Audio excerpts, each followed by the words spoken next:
In a complex and less familiar situation, potential dangers exist when people with visual impairment locate and fetch objects alone by touching.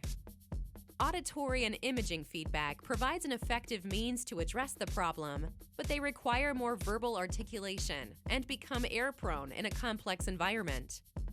Recently, haptic feedback is used for indicating spatial information.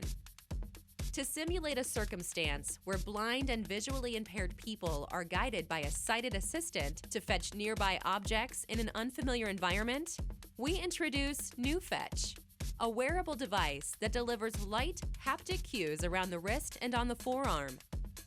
The PneuFetch wearable prototype is composed of 3 parts: a pneumatic wristband, a mechanical arm-dragging mechanism, and a control armband. All these 3 parts are installed on the body using elastic bands for flexible calibration. In the wristband, 3 pneumatically actuated nodes are distributed and fixed at the top, right, and left of the wrist. For directional cues, we simulate presses around the wrist to indicate upward, downward, to the left, and to the right. The duration and power of presses are programmed to indicate proximity estimates. Shorter and lighter touch indicates closer proximity of the target, and vice versa. Here, we show different proximity estimates in the downward example.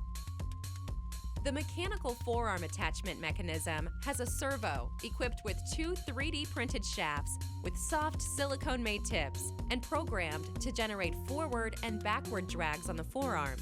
The same duration and power patterns are applied to these drags for estimating the proximity.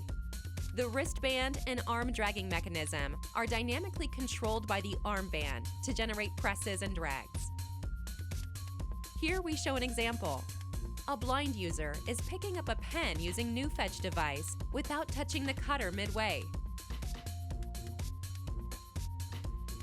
We envision that PneuFetch device provides haptic cues for BVI people to fetch objects in 2, 2.5, and 3-dimensional scenarios. In the future, a complete ecosystem can be established by an additional computer vision-based method that enables object localization and communication with our current haptic device.